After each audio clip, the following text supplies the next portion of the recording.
A ver si me están escuchando. ¿Sí? Sí, doctor, claro. ¿Se escucha? ¿Sí? Sí, claro y preciso. Muchas gracias.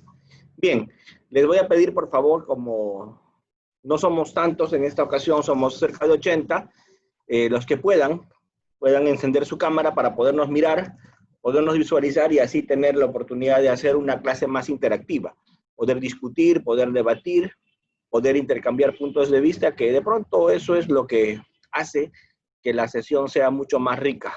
Entonces, los que tengan la posibilidad de hacerlo, los que puedan prender su cámara, yo estaría muy feliz de verlos y que tengamos un contacto directo.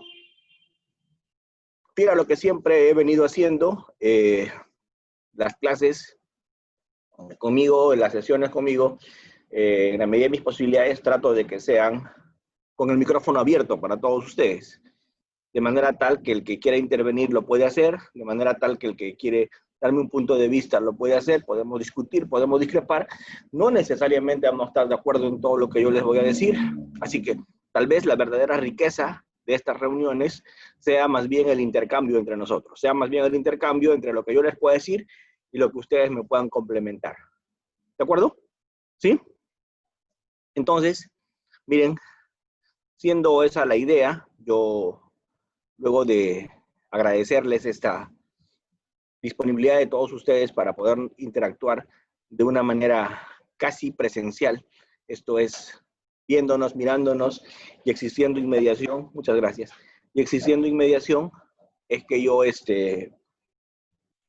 doy inicio a esta sesión. Entiendo que ustedes ya han llevado algunas sesiones respecto a procesos especiales y proceso común, o esta es la primera sesión de procesos especiales. Ilústrenme un poco al respecto. Por favor, actívale los micrófonos a los participantes.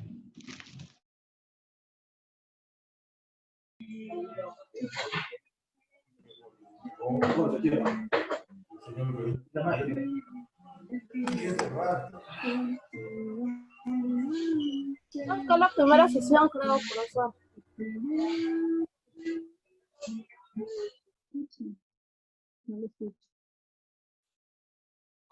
Su micrófono, doctor. Está activo. Doctor, no lo escuchamos. Es su micrófono. Quiero saber si han visto alguna sesión de procesos especiales o esta es la primera sesión de procesos especiales. La primera vez para mí. La primera vez, doctor. O sea, no han visto hasta hoy día en el diplomado ninguna sesión sobre procesos especiales. No, la primera vez. No. Primera vez. Sí, doctor. Primera vez. Ya, proceso común sí han visto, ¿verdad? Ya, proceso común sí. Muy bien. Entonces vamos a empezar desde el comienzo. Yo ya tenía esa posibilidad como existente, así que vamos a hablar desde el comienzo. Miren, los procesos en el Código Procesal Penal del 2004 son de dos clases. Tenemos el proceso común para casos comunes y los procesos especiales para casos especiales, como su nombre lo indica. El proceso común está pensado en lo que era antes el proceso ordinario y el proceso sumario. Lo que con el Código del 40 se tramitaba vía proceso ordinario y vía proceso sumario, hoy día en el Código del 2004 se tramita como proceso penal común. ¿Cierto? Y los procesos especiales, ¿para qué son? ¿Qué cosa se tramita vía proceso especial? Se tramita vía proceso especial cuando existe alguna circunstancia especial que así lo justifique. Si existe alguna circunstancia especial, se tiene que tramitar vía proceso especial. Por ejemplo, ¿se acuerdan ustedes de los pecados capitales? Los pecados capitales son 7, ¿verdad? Hay 7 procesos capitales. Entonces, los procesos especiales también son 7. El primer proceso especial es el proceso inmediato, la terminación anticipada, la colaboración eficaz, ¿cierto? El proceso por faltas, el proceso contra altos funcionarios, ¿sí? El proceso de acción privada. Son los procesos especiales, que están pensados en circunstancias especiales. Cada vez que hay un proceso especial es porque hay alguna circunstancia especial. Por ejemplo, cuando estamos hablando de un proceso por faltas, ¿Cuál será esa circunstancia especial en un proceso por faltas?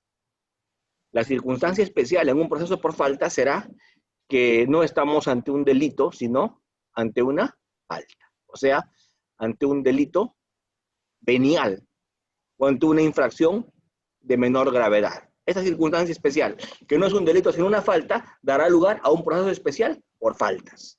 No lo podemos tramitar en proceso común porque tiene una circunstancia especial. ¿Cuál es? Se trata de una falta. Entonces tiene que tener un proceso especial pensado en faltas. Circunstancia especial, falta, proceso especial, falta. ¿De acuerdo? En el tema del proceso especial de acción privada, ¿cuál será la circunstancia especial? La circunstancia especial será que la acción penal no se va a cursar ni se va a hacer de oficio, sino a instancia de parte agraviada o afectada. Por eso es proceso de acción privada. Esa es la diferencia con el proceso común, porque el proceso común es ejercido por el fiscal para casos comunes, o sea, casos de acción pública. El hecho de que ciertos delitos como la injuria, la calumnia, la difamación sean delitos de acción privada, da lugar a un proceso especial por delitos de acción privada. ¿De acuerdo? Igual, cuando hablamos del proceso especial por colaboración eficaz, ¿cuál es esa circunstancia que da lugar al proceso especial por colaboración eficaz? El hecho de que haya un colaborador, el hecho de que haya un arrepentido, si se quiere, un sapo, para hablar con términos colombianos, ¿cierto? Que lo que haga es delatar, una delación. Esa delación va a dar lugar a un proceso especial. ¿Cómo se llama ese proceso especial? Colaboración eficaz. Otra circunstancia especial, en el proceso surja un acuerdo, surja una negociación y haya un acuerdo. Esa circunstancia especial de que en el proceso haya una negociación y haya un acuerdo, hace salir al proceso especial de terminación anticipada. ¿Cierto? Y así, cada proceso especial tiene una circunstancia especial que justifica que ya no se pueda tramitar en proceso común y haya que hacerle un proceso independiente para su tramitación. Ejemplo, el proceso penal por faltas. Ejemplo, el proceso de acción privada. Ejemplo, el de colaboración eficaz o determinación anticipada que hemos visto. O por último, el tema de altos funcionarios. ¿Cuál es la circunstancia especial que hace un proceso especial para altos funcionarios? La condición de ese alto funcionario. Ese alto funcionario, al ser un aforado, lo primero que hay que hacer es desaforarlo, o sea, sacarlo de su fuero previo. Lo único que exige esto es un trámite distinto al proceso común. Por ejemplo, si se trata de un congresista, se trata de un funcionario de alto nivel que tiene derecho a un antejuicio, se tiene que hacer primero un proceso breve para sacarlo de su fuero, para desaforarlo. Esa circunstancia especial es la que da origen al proceso especial. Si estamos ante una prueba abundante, ante una prueba suficiente de inicio, porque hay flagrancia o porque son delitos con mínima necesidad de investigación, esa circunstancia especial de que ya lo tengo todo al empezar, me da lugar a un proceso especial, que es un proceso de simplificación, que se llama proceso inmediato. Entonces, cada proceso especial tiene una razón de ser. Cada proceso especial tiene una razón que justifica su tramitación ante su tramitación anticipada. Cada proceso especial. Todo proceso especial justifica eso. Entonces, hoy día vamos a encargarnos de discutir esos temas. La discusión en procesos especiales. ¿Cierto? Muy bien. Como solo tenemos un tiempo restringido, no tenemos un tiempo amplio que a mí me gustaría tener, lo que yo quiero es abarcar algunos procesos especiales porque no voy a poder con todos, ¿cierto? Y les solicito a ustedes que me hagan saber, ustedes y yo, conversemos. Inmediación, discutamos. Yo les pregunto, ¿qué procesos especiales consideran ustedes que deberíamos tocar hoy día? Porque todos es imposible, todos sería mucho. ¿Qué procesos especiales considerarían ustedes que deberíamos tocar hoy? De los funcionarios Los- públicos. Los que tienen Muy más bien. frecuencia también. ¿Cuál? Los que son más frecuentes. Los que Pero sí no, son los más que- frecuentes. Los que son más frecuentes es terminación anticipada, Terminación colaboración anticipada. eficaz. Proceso inmediato, ¿no? La terminación Proceso anticipada dentro del inmediato. proceso inmediato. terminación anticipada. Claro, lo que ustedes me estaban mencionando son los procesos más recurrentes. Son los procesos que más se usan. Colaboración con más, Ya no importa. Entonces, esos 4 que me han mencionado los vamos a ver, porque ustedes tienen razón. Esos 4 son los más recurrentes. Esos 4 son los que más se dan en la vida real, en el día a día. De esos 4 vamos a hablar entonces, porque es raro un proceso por faltas que sea importante discutir. Es raro un proceso de acción privada, pero los más comunes son los que les he mencionado. ¿Ya?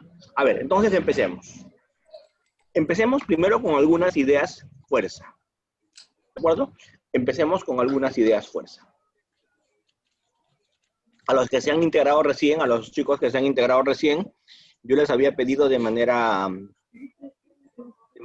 encarecida, les había pedido a los que se han integrado recién, les digo ahora, les hago saber a todos, mi idea es que podamos encender nuestras cámaras, podamos mirarnos y podamos tener contacto visual y contacto directo para poder hacer una sesión de una manera más participativa y yo sentir que estoy conversando con alguien y ustedes sentir que alguien está hablándoles a ustedes y pueden interactuar con esa persona.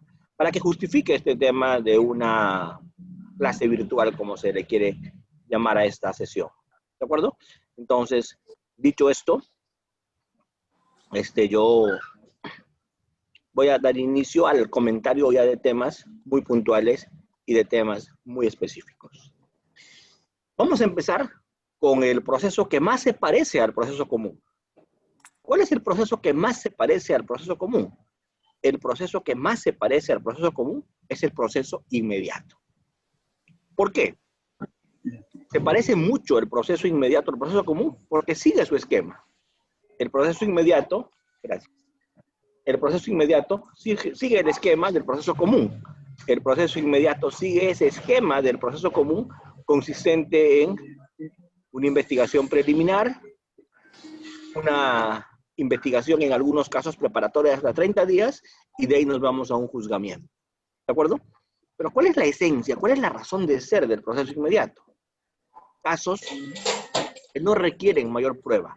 Casos donde hay, como diría el profesor César San Martín, prueba evidente, de inicio. O sea, casos en los que no se necesita hacer una investigación preparatoria porque de inicio tenemos prueba evidente. De inicio tenemos el tema con claridad. Entonces, no se justifica una etapa amplia, no se justifica una etapa amplia de investigación. ¿De acuerdo? ¿Y cuándo hay esos casos de prueba evidente? Flagrancia. Flagrancia, por ejemplo, ¿no? No en toda flagrancia, pero en gran parte de los casos de flagrancia hay de comienzo prueba evidente. Miren, no se olviden de una cosa, la flagrancia es de varias clases. Puede haber una flagrancia directa o propiamente dicha, esto es cuando a la persona le encuentran con las manos en la masa, ¿cierto? O puede haber una flagrancia cuasi, o sea, la persona es capturada no con las manos en la masa, sino en persecución. O puede haber una flagrancia presunta. ¿Y cuándo hay una flagrancia presunta? Cuando a la persona le encuentran con masa en las manos. No es con las manos en la masa, sino con masa en las manos. Esto es sangre, armas, huellas que lo vinculen con el hecho criminoso. Eso es la flagrancia presunta. Luego tenemos la flagrancia por sindicación o extendida. Es una flagrancia que procede cuando dentro de las 24 horas se le puede reconocer a esta persona a través de testigos, el agraviado o cámaras de video. Esa es la otra flagrancia, la extendida.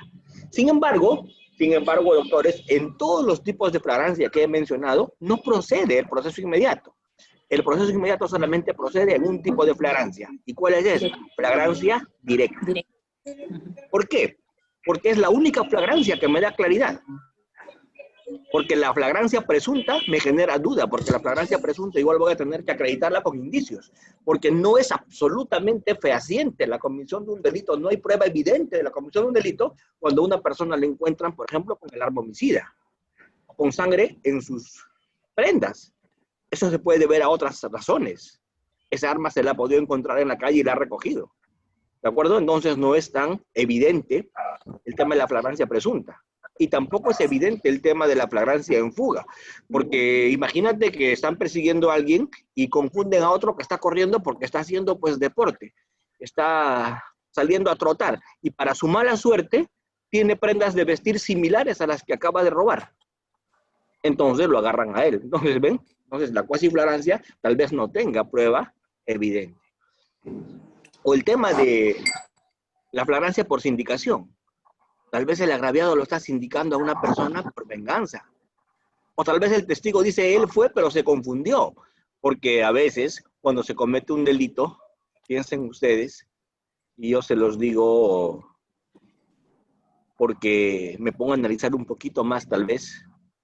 Cuando se comete un delito y tú presencias el delito, imagínate un delito con disparos, imagínate un delito con movimiento, con adrenalina. Si tú estás pasando por allí, no creo que estés tan atento en el delito. Yo creo que estás más bien atento en salvar tu vida o en ponerte a buen recaudo.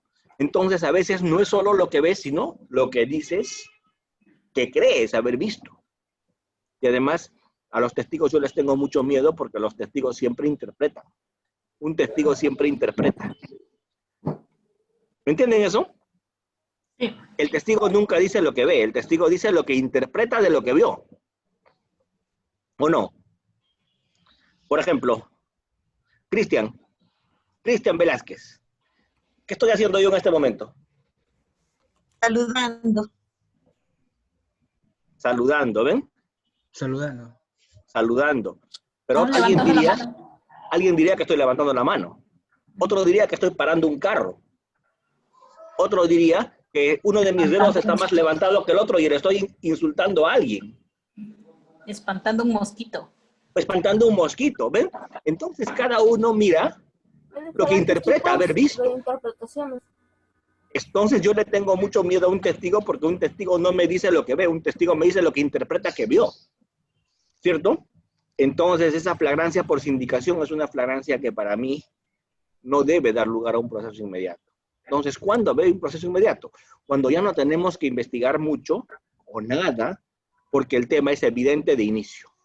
Y que el tema sea evidente de inicio, que el tema sea fehaciente de inicio, que el tema sea así de seguro, que se ha producido de esa manera de inicio, da pie a que ya no tengamos que hacer una etapa de investigación y saltemos la investigación y saltemos la etapa intermedia y nos pasemos hasta qué etapa del proceso. Nos pasemos hasta la etapa del juicio. ¿Y por qué? Porque esa evidencia, esa situación hace que sea ocioso hacer toda una etapa de investigación. Y como va a ser ocioso hacer toda una etapa de investigación, nos saltamos a esa etapa. ¿Ya para qué? ¿Cierto? ¿Ya para qué si todo está claro? Cristian, vamos. Solo Dale. una acotación. De acuerdo a lo que usted menciona, los procesos inmediatos están prohibidos en los casos de violación. ¿Qué opinión tiene al respecto usted de eso? Lo que pasa es que en el tema de violación puede haber flagrancia directa. Pero a eso quiero llegar. Que no todo caso de flagrancia directa genera la aplicación de un proceso inmediato. Vamos a ir en degradé. Le estoy diciendo, la primera exigencia para que haya un proceso inmediato es que se trate de flagrancia directa. ¿De acuerdo? Sí. Ya, con lo cual, ¿qué cosa nos sacudimos? ¿Qué sacamos de acá? ¿De qué nos desprendimos? Cuasiflagrancia, presunción de flagrancia, flagrancia extendida. ¿Con qué me quedé? Con flagrancia directa. Muy bien. Dentro de la flagrancia directa, no todo va en proceso inmediato. Porque dentro de flagrancia directa, no podría ir dentro del proceso inmediato dos situaciones. Primera situación que no podría ir en proceso inmediato, así sea, flagrancia directa. ¿Cuál sería el caso? Te pongo el ejemplo. Imagínate que un ser humano es capturado en la vía pública cuando le acaba de dar un disparo en la frente a alguien que está caminando por el lugar. Eso es flagrancia directa. La policía lo agarró en el momento mismo en que está cometiendo el hecho, ¿cierto? Porque hay unos miembros de la policía que están transitando el civil por el lugar, ven lo que hace y lo capturan. Flagrancia directa. Sin embargo, el fiscal no podría ejercer proceso inmediato. ¿Saben por qué?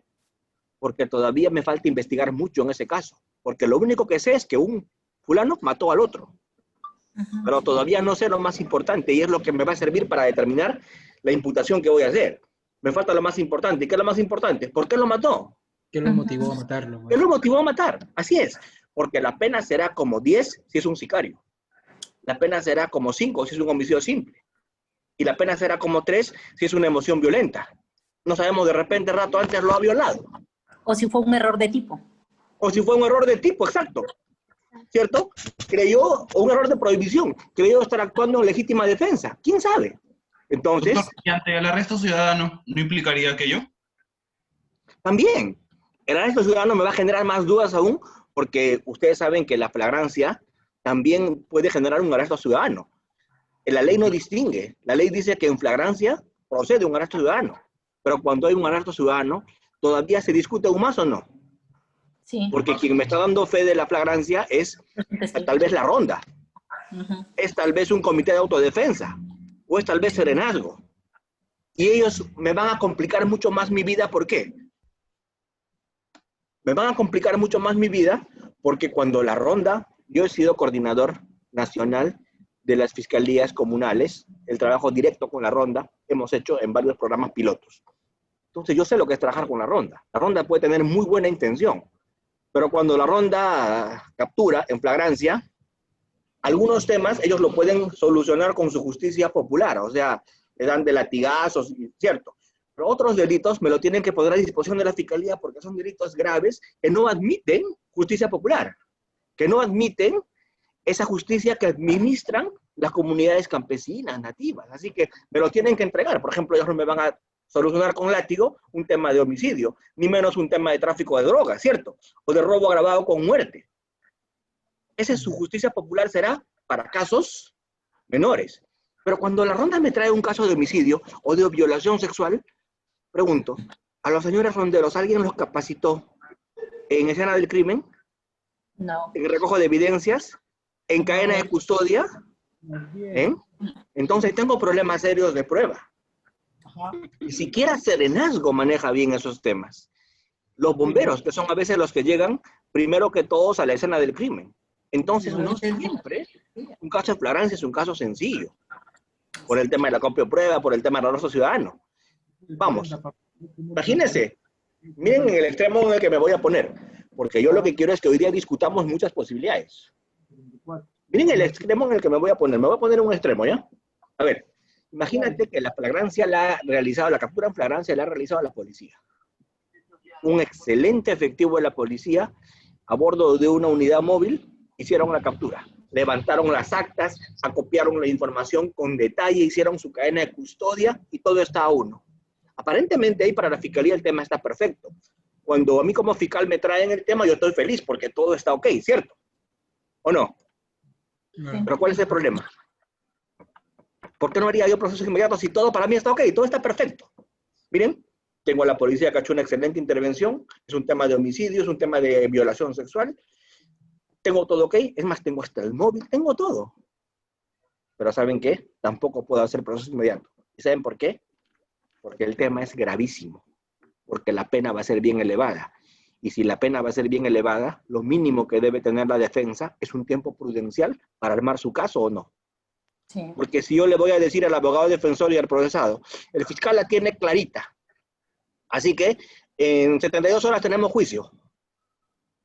El abogado defensor válidamente me va a decir, disculpe señor, pero esto para mí va a ser un linchamiento, porque no puedes llevar a mi cliente a juicio al tercer día de que lo has capturado.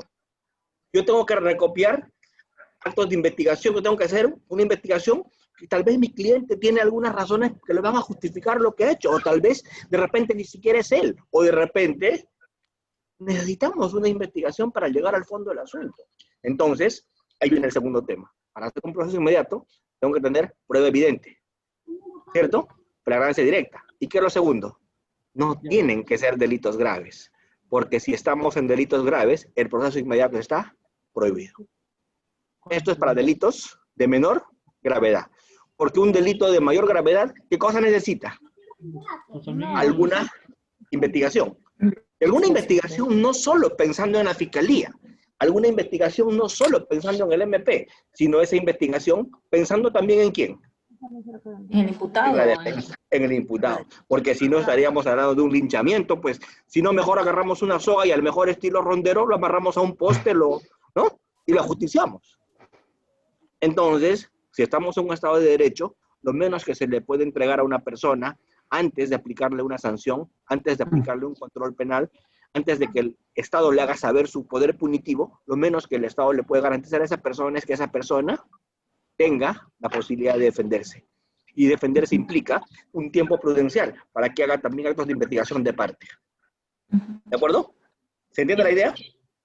Por eso es que era completamente absurdo cuando se modificó el Código Procesal Penal con el Decreto Legislativo 1194 en su versión inicial, y se decía que siempre que había flagrancia era obligatorio un proceso inmediato. Eso era absurdo, ¿cierto? Eso era absurdo. Después el Poder Judicial tuvo que retroceder. El Poder Judicial tuvo que retroceder y concluir en que cuando hay flagrancia, hay proceso inmediato, siempre que sea flagrancia directa, con prueba evidente, y siempre que el delito no sea grave. Porque si el delito es grave, se puede afectar, ¿qué? El derecho de defensa, el derecho de contradicción. Entonces, esto ya ha quedado claro hoy día, por lo tanto, ya sabemos cuándo se puede incoar proceso inmediato, y el otro supuesto es el supuesto, pues, de que aun cuando no haya flagrancia, puede que haya confesión sincera. Pero también la confesión sincera hay que tomarla con pinzas, porque no siempre que hay confesión sincera hay reconocimiento de culpabilidad. Doctores, no se olviden, puede haber confesión sincera para encubrir a alguien. Puede haber confesión sincera también para encubrir a alguien. Entonces, no siempre que hay confesión sincera ya no tenemos nada que investigar. Pero, doctor, ahí también debemos tener en cuenta que la autoincriminación tampoco es considerado, básicamente. Claro. O sea, vamos, hay un tema. La autoincriminación, y acá te voy a explicar un poco este tema, porque si me lo preguntas te lo explico, no tengo ningún problema en hacerlo. Ya, mira. Te lo planteo así. Nunca veas procesal, solo procesal. O sea, Código Procesal Penal de 2004. Siempre cuando estudies procesal es un consejo que te lo doy de amigo, de facilitador, porque ya un día me quisiera llamar profesor o maestro, hoy día no. Yo prefiero llamarme facilitador. Te digo dónde buscar. Y cuando te metas en procesal, yo te voy a decir, siempre busca el código, ¿sí? Con el código empieza. Sigue con la Constitución. Luego vete al pacto. Luego vete a la convención. ¿Sí es cierto? ¿Para qué? Para que tengas un panorama. Hasta el Tribunal Europeo te tienes que ir como referencia. ¿Para qué? Para tener un panorama de qué se trata todo esto. Y la respuesta que te voy a dar es teniendo en cuenta todo ese abanico. Mira, ¿qué es la no autoincriminación? Derecho a mentir. La autoincriminación te protege de una sola cosa. ¿Y sabes de qué te protege? De que te obliguen a declarar en tu contra. De que te obliguen. ¿Por qué? Porque de la no autoincriminación deriva un derecho. ¿Y cuál es ese derecho que deriva de la no autoincriminación? El derecho a guardar silencio. Es el único derecho que deriva de la no autoincriminación. El derecho a guardar silencio. ¿Se entiende? No sé si, permítame sacarme un poco el saco porque se vea. También si hablo así, no hay problema, ¿no? Vamos a romper un poco la formalidad. Ya. Vamos. Miren. El derecho a la no autoincriminación te garantiza algo. ¿Y qué te garantiza? Tu derecho a guardar silencio. La no autoincriminación te da ese derecho a guardar silencio. Punto. Ningún derecho más deriva de la no autoincriminación. ¿Qué significa eso? Que tú, bajo la bandera de la no autoincriminación, puedes exigir que se te respete un derecho. ¿Cuál es? A guardar silencio. Pero ese derecho es renunciable. ¿Qué quiere decir? Apaguen su micro los que no van a hablar, porque cuando lo tienen prendido se acopla mi voz y sale como un eco. Ya, miren. ¿Qué te garantiza el derecho a la no autoincriminación? Guardar silencio. Pero ese derecho a guardar silencio es un derecho renunciable. ¿Qué quiere decir? Que puedes renunciar a ese derecho. Puedes renunciar a ese derecho haciendo confesión sincera. Cuando haces confesión sincera, estás renunciando a tu derecho a guardar silencio, que es un derecho renunciable. Y a partir de ahí, al renunciar a tu derecho a guardar silencio, declaras.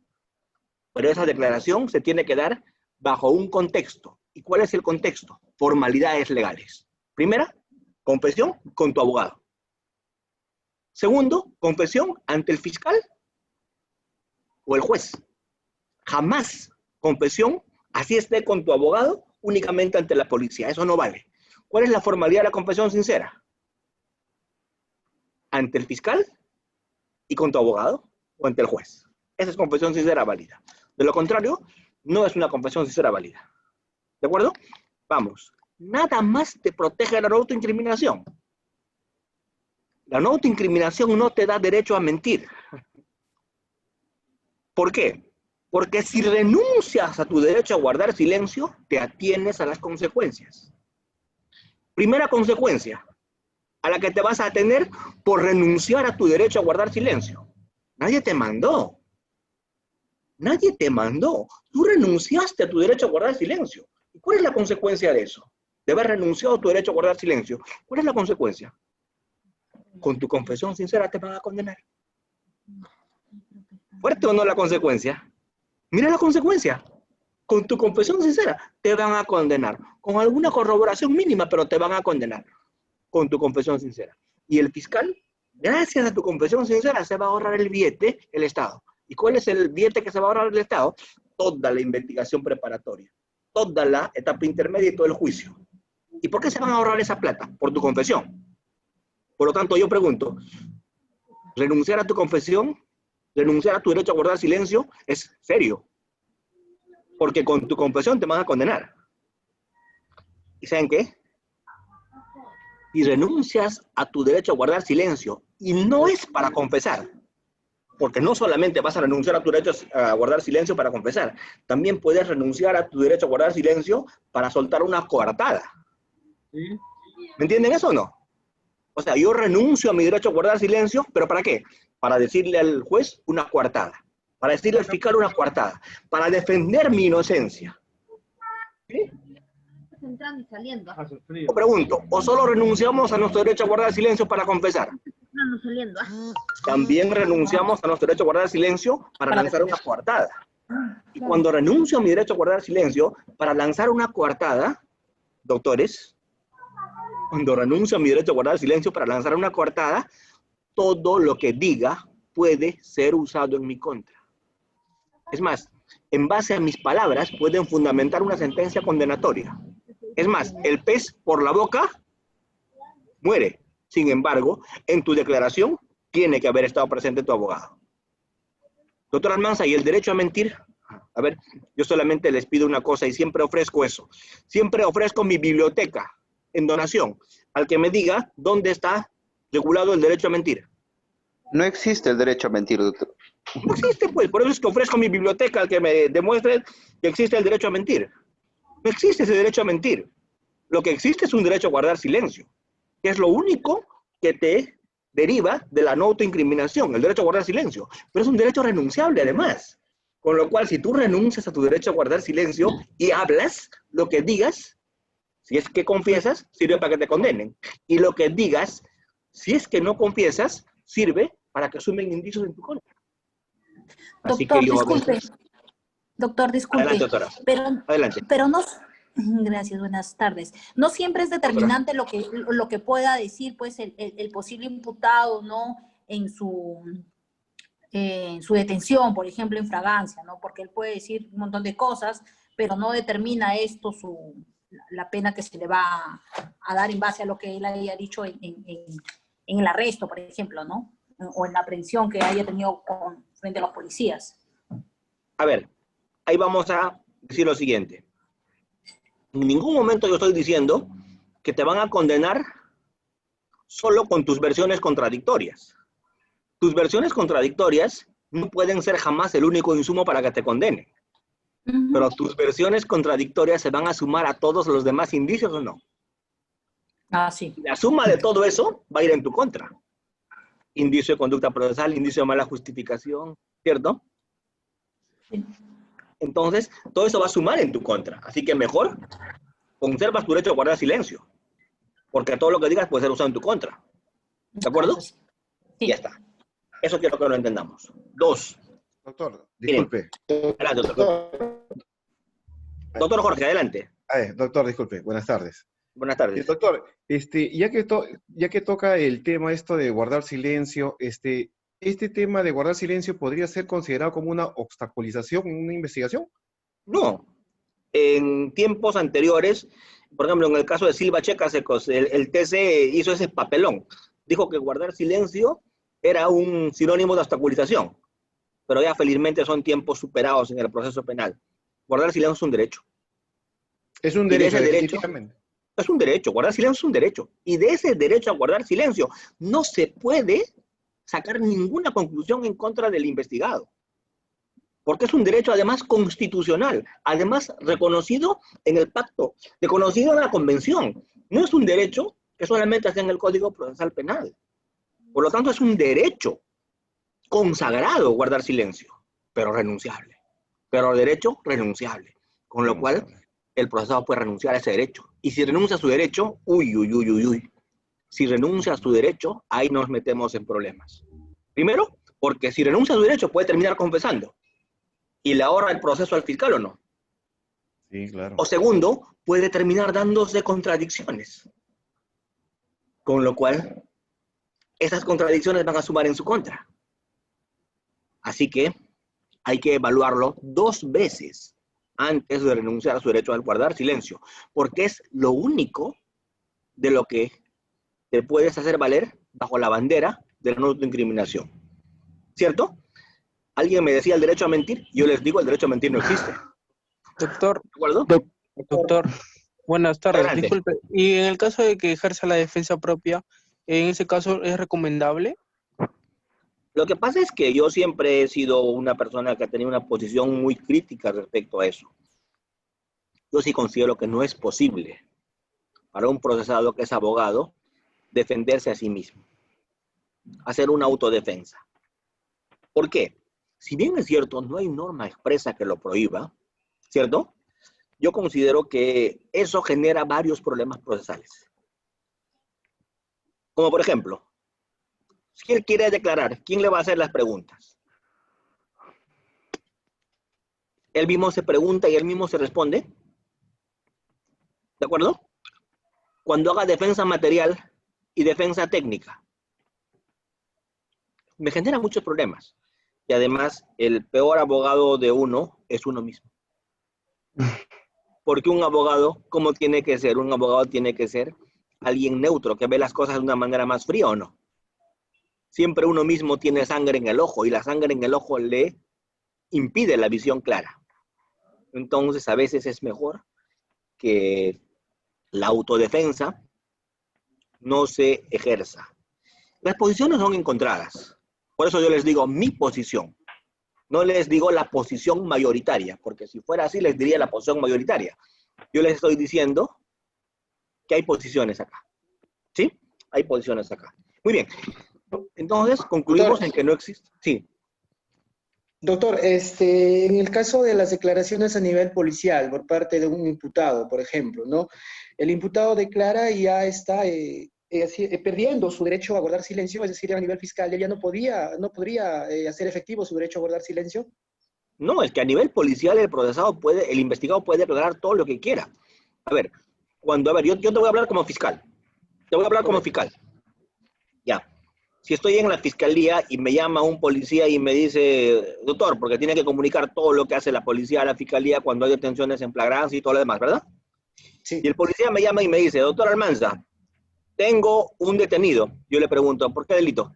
Y me dice, robo agravado, doctor. Ah, robo agravado. Sí.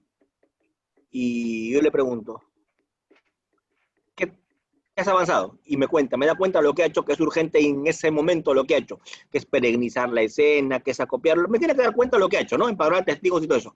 Y luego me dice, doctor Almanza, me dice, el procesado quiere declarar. ¿Lo espero para tomar su declaración o voy avanzando?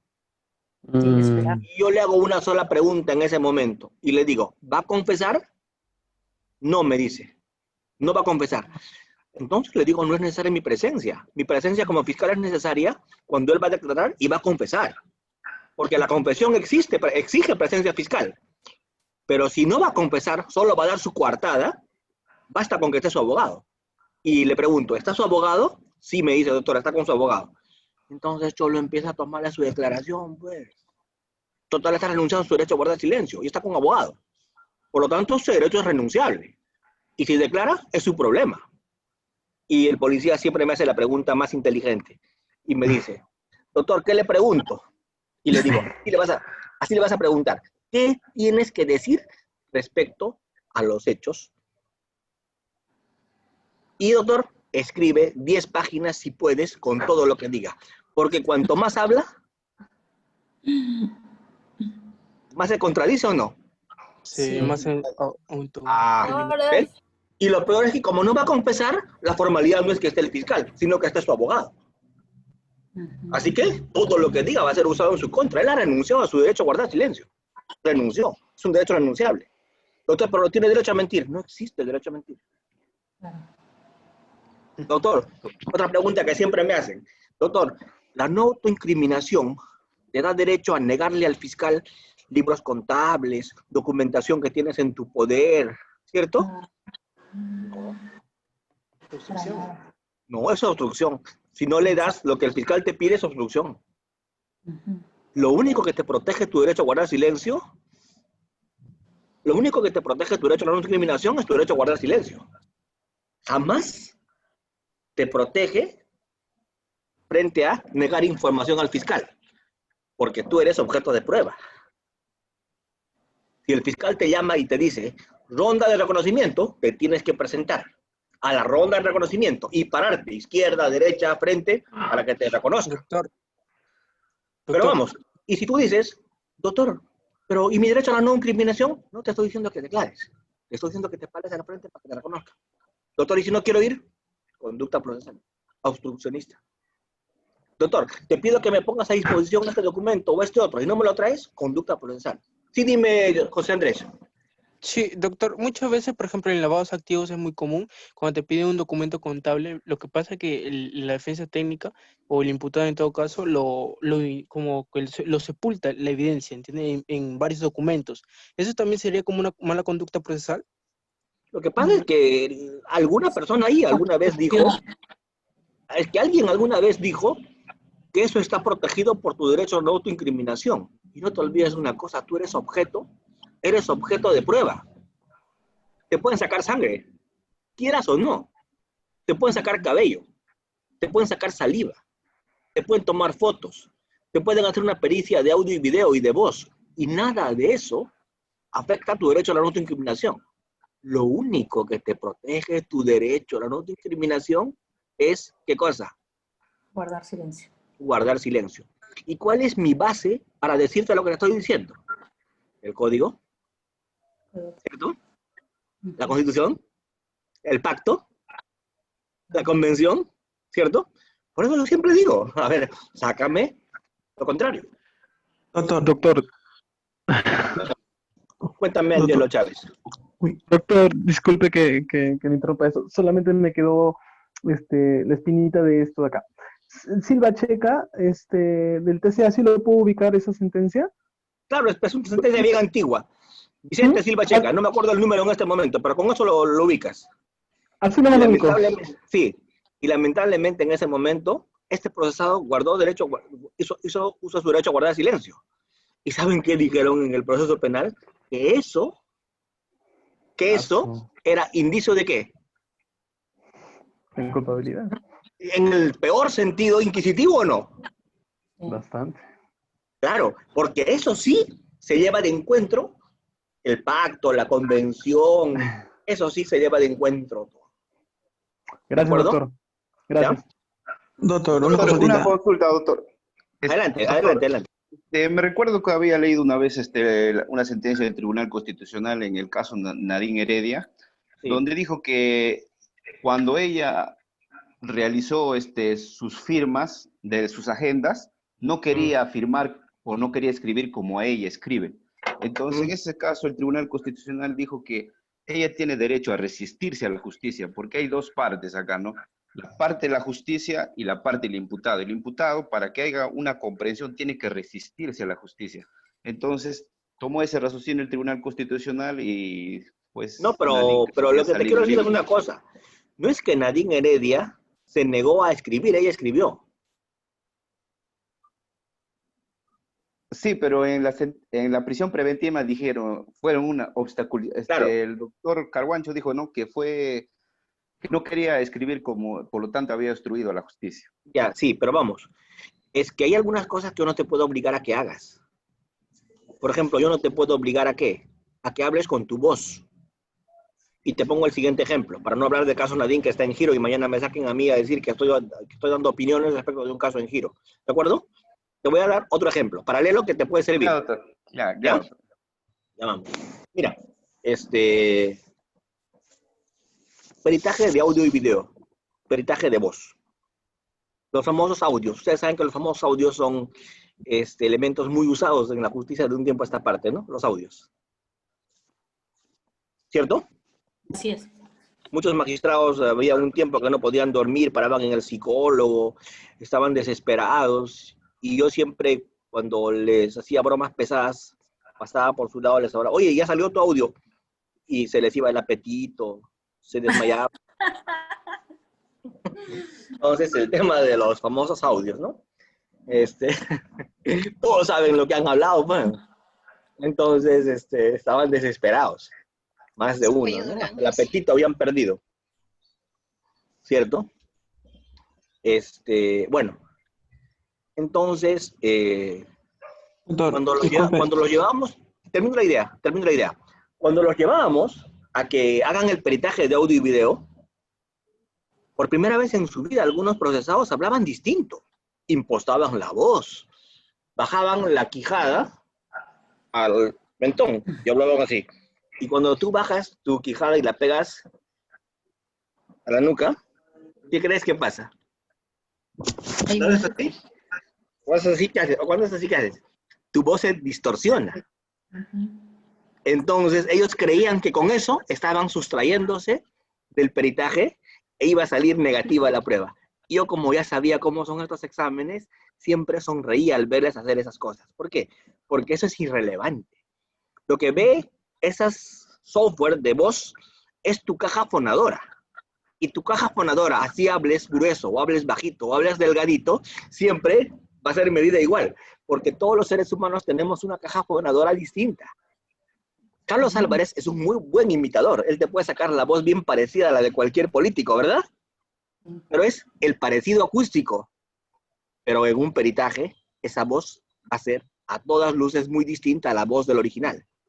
Entonces, cuando se negaban a hablar, nosotros, ¿qué hacíamos? Lo que hacíamos era, si era un abogado el que tenía que hacer materia de ese peritaje, o era un magistrado, lo que hacíamos era, íbamos y pedíamos al registro de audiencias, algunas audiencias de su intervención. ¿Para qué? Para usar eso como muestra. ¿Se dan cuenta? Pero no lo podíamos torturar para que hable. Sin duda. Si no quería hablar, no habla. Pero se buscan otros medios. Se buscan otros medios para que eso ocurra. Ahora sí, doctor, disculpe que quise terminar la idea para no desconcentrarme. Sí, doctor, después. Buenas tardes, más bien, ante todo.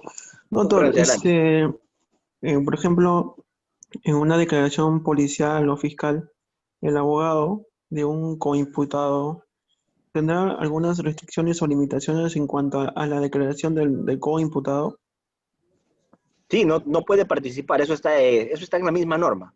La misma norma dice que no se puede participar en las declaraciones de tus coimputados. Pero ¿y si brinda declaración que involucra a su imputado? Va a haber otras ocasiones para que él pueda contraexaminar, al comienzo no. Al comienzo no. Ah, ok, doctor. Gracias, doctor. ¿Ya? No te preocupes. Eso es, además hay norma expresa, eso es literal. Eso está de manera clarísima en el código. ¿Ya? Entonces, se dan cuenta, miren todo lo que hemos hablado a partir de lo que es el proceso inmediato. Entonces, ¿qué justifica ese proceso inmediato? Justifica que tengas todo con absoluta claridad. Y los otros supuestos en que cabe el proceso inmediato son el tema de la omisión a la asistencia familiar y el tema de la conducción en estado de ebriedad. Yo pregunto, ¿por qué la conducción en estado de ebriedad se tramita con proceso inmediato? Porque en la conducción en estado de ebriedad solamente se necesita un solo medio probatorio. ¿Y cuál es ese? Dosaje etílico. Punto. Si está demostrado que estabas conduciendo en estado de ebriedad, No necesitamos más para condenarte. Doctor Almanza, pero ¿y qué tal si yo demuestro con un peritaje que borracho manejo mejor que sano? Delito de peligro abstracto. Así es. Así es. Es un delito de peligro abstracto. Exacto, es un peligro. Exacto. Presunción juris et de jure, no admite prueba en contrario. Si te encontraron manejando en estado de ebriedad, no admite prueba en contrario. Se presume sin admitir prueba en contrario del delito de peligro abstracto que estabas causando peligro común. Se acabó. Así venga un perito y diga que a ti el pulso se te pone, pero mejor cuando tienes alcohol en la sangre. No importa, eso no nos interesa, porque es una presunción juris et de jure, no es presunción juris tantum. Entonces, doctores, esto hace que el proceso inmediato sea aplicable perfectamente a la conducción en esta ebriedad, porque no hay nada que discutir ahí. ¿Qué vas a discutir? Nada. Estabas conduciendo en esta ebriedad. Punto. Se acabó. Entonces, ¿qué te toca hacer ahí? Lo que te toca hacer ahí es tu proceso inmediato, a menos que tu abogado sea bastante hábil y evites un proceso inmediato.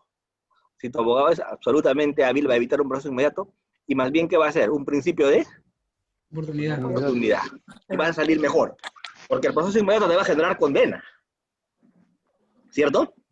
Así sea con pena suspendida. Mientras que con un proceso inmediato no vas a tener ese problema. Perdón, con un principio de oportunidad no vas a tener ese problema. Y el otro supuesto de cajón en proceso inmediato, ¿cuál es? El supuesto de cajón en proceso inmediato es también la omisión a la asistencia familiar. ¿Por qué? ¿Por qué? La OM. ¿Por qué la omisión a la asistencia familiar? ¿Por qué? Porque ya no hay más nada que discutir allí. Porque todo lo que tenías que haber discutido respecto a monto de pensión, respecto a tus posibilidades económicas, a las necesidades del alimenticio, a la graduación, lo has discutido en el proceso extrapenal. Y cuando ese proceso extrapenal está firme, ya tiene el estatus de cosa decidida, cosa juzgada. Y a partir de ahí, si te has requerido y no has pagado, se acabó la discusión. El ¿Cierto? delito está. El delito está. Ya se verá más, pero claro, han salido por ahí filósofos de este tema que pretenden que en el proceso penal se revise las posibilidades del obligado. O sea que, y a esos filósofos yo les pregunto, ¿que el proceso penal es una instancia para cuestionar lo que se ha resuelto en un proceso judicial extrapenal firme? No. Jamás. En un proceso penal no te puedes meter a hacer esa discusión. No hay forma. ¿De acuerdo? Entonces, es por esa razón, y no otra, que la omisión a asistencia familiar es un supuesto perfecto para hacer un proceso inmediato. Muy bien. Estando claros cuáles son los supuestos para el proceso inmediato, ahora vemos la tramitación. La tramitación es muy simple. Se puede incoar desde la preliminar o después de formalizar la preparatoria dentro de los primeros 30 días. Y si se incoa, ¿cuál es la consecuencia? Se le pide permiso al juez. Si el juez te autoriza incoar proceso inmediato, haces directamente tu acusación. Y el tema pasa a juzgamiento. ¿Quién hace el control de acusación? Es el juez de juzgamiento. ¿De acuerdo? El juez de juzgamiento hace el control de acusación y emite el auto de enjuiciamiento y lleva adelante el juzgamiento. Por eso es que es un proceso directísimo, es un proceso rápido, es un proceso violento. Para temas de mínima gravedad, para temas de escasa lesividad, para temas de prueba suficiente, todo esto en palabras de César San Martín. ¿De acuerdo? Creo que no tenemos mucho más que decir en el tema del proceso inmediato, salvo que dentro de la tramitación del proceso inmediato se puede incoar una terminación anticipada. ¿Cierto? Se puede incoar una terminación anticipada. ¿Recuerdan este caso Buscaglia ustedes? ¿El caso Buscaglia? El caso Buscaglia es el caso de proceso inmediato en el cual se llevó adelante este caso de una señora que en el aeropuerto, sí. Exacto, le golpeó el casco y le tiró el casco al policía, ¿no? Sí. Copetón al casco. La sentenciaron a 6 años, creo. Casi 7, doctor. Sí. Casi 7. Y su abogado aceptó eso. Al final Humala tuvo que amnistiar. Indulto. La amnistía. Le indultó, ¿verdad? No fue amnistía, fue claro. indulto, ya me acordé. Claro, indulto. Fue un indulto, así es. Pero ¿qué pasó acá? En el caso Buscaglia, todavía nosotros no entendíamos una cosa. Ahí cometimos muchísimos errores. primer error que se cometió en el caso Buscaglia, ¿cuál fue? Transmitirlo en vivo y en directo, incluso cuando se empezó a discutir terminación anticipada. El proceso inmediato puede que sea público, ¿cierto? Pero en el momento mismo en el que se empieza a discutir una posible terminación anticipada, puede que eso no arribe a buen puerto. Y puede que sean trámites que no terminen en un acuerdo. Entonces, ¿qué debió hacerse? ¿Cortar la transmisión o no? Pero no. Todos vimos en televisión una negociación en terminación anticipada que debe ser reservada. Porque todo lo que se negocia en terminación anticipada, si no llega pues, a buen puerto, se tiene por inexistente. ¿O no? Pero en ese caso, Buscaglia, Justicia TV lo transmitió. Es un tema muy, muy anecdótico. Un proceso inmediato con terminación anticipada se estaba transmitiendo en Justicia TV. ¿Ven? Entonces es un tema bastante anecdótico. Dos. Allí, algunos cuestionan al abogado en el sentido de que sacó muy cara la pena. ¿Cierto? Fue desproporcional. Claro. Así es. Entonces, pero estábamos aprendiendo todos, pues hoy día todos lo criticamos al abogado, pero en ese momento pues era uno de los primeros casos con proceso inmediato, entonces allí pues creo que si le iban a dar una pena tan alta a su clienta, era bastante razonable que no acepte terminación anticipada y que en todo caso se vaya al juicio e impugne la sentencia y se vaya a una segunda vez a pelear la pena hasta el final, ¿verdad? Muy bien. Pero vamos, entonces sí se puede hacer dentro de la incoación de un proceso inmediato y la tramitación del mismo una terminación anticipada. Eso es perfectamente posible. ¿De acuerdo? Entonces ya con eso le damos alguna matización final al tema del proceso inmediato, regulado y previsto en el artículo... A ver, vamos, doctora, adelante. Doctor, disculpe, para cerrar esto de este proceso inmediato, ¿no? Claro. La terminación anticipada también tiene el mismo plazo, o sea, se da hasta antes de la acusación, ¿no es cierto? ¿No es así? Antes, no, claro, antes de presentar la formalización. No. La terminación anticipada, doctora, que es el proceso al que vamos a entrar en este momento, es un proceso que se basa en el consenso. ¿El proceso inmediato en qué se basaba? El proceso inmediato se basaba en la mínima lesividad, en la escasa gravedad, en la prueba evidente, ¿cierto? Esos eran los fundamentos del proceso inmediato. Mientras que la terminación anticipada se basa en un fundamento completamente distinto. Tan es así que puede haber terminación anticipada en delitos graves, ¿cierto? La terminación anticipada, ¿en qué se basa? ¿Cuál es el criterio que fundamenta la terminación anticipada? El criterio que fundamenta la terminación anticipada es el criterio de consenso. ¿Qué quiere decir el criterio de consenso? El criterio de consenso quiere decir acuerdo. No hay nada que discutir. El fiscal y la defensa están de acuerdo. ¿Sí? Esto, cuando yo estudiaba en la Facultad de Derecho en mi universidad, hace ya muchos años, ¿cierto? Pues esto era impensable para cualquiera de mis profesores. Porque todos me enseñaban un credo sagrado desde la primera clase. ¿Y cuál era el credo sagrado desde la primera clase? En materia penal nada se negocia. En materia penal, cuando se ejerce la acción penal, cuando se formaliza denuncia, nos vamos hasta la sentencia. Y no hay posibilidad de acuerdos, ¿cierto? Ese era un credo sagrado antes. La terminación anticipada es de reciente data. La terminación anticipada es una salida consensuada. Es una salida con fórmulas de consenso, amparada dentro del principio costo-beneficio. ¿Qué cosa fundamenta la terminación anticipada? De los mismos directores que el proceso inmediato. El análisis económico del derecho, costo-beneficio. Si lo tengo todo claro, simplifico, ¿verdad? Claro, pero ¿hasta cuándo será? Proceso inmediato. Ahorita llegamos a eso. Proceso inmediato. Si lo tengo todo, simplifico, ¿verdad? Sí. Análisis económico del derecho. Me ahorro etapas. Simplificación procesal. ¿Ves? El análisis económico del derecho fundamenta el proceso inmediato. El análisis económico del derecho también fundamenta la terminación anticipada. ¿Por qué? Porque si hay consenso, ¿para qué peleamos? ¿Cierto? Fórmulas de consenso. La pregunta es, ahora sí le respondo a la doctora, ¿hasta cuándo? ¿El código qué dice? El código dice, se puede hacer terminación anticipada, o sea, proceso especial, basado en el consenso, basado en un acuerdo entre la Fiscalía y la Defensa, se puede hacer terminación anticipada hasta antes de la acusación y después de la formalización de investigación preparatoria. Es lo que dice el código, ¿verdad? Pero pregunto, doctores, ¿se han dado cuenta ustedes que en mis exposiciones yo siempre hablo de la Corte Interamericana, hablo del pacto, hablo de la Constitución, ¿cierto? Y hablo de... ¿Me han escuchado hablar siempre de artículos del código o casi no hablo de artículos del código? No, para nada. No mucho, para nada. ¿Sabes por qué? Porque antes me sabía de memoria los artículos del código, todos, y los repetía cual lorito. Pero cuando cambiaban de código, me derogaban el conocimiento. ¿Cierto? ¿O no? Entonces, ¿nadie quiere que le deroguen el conocimiento o sí?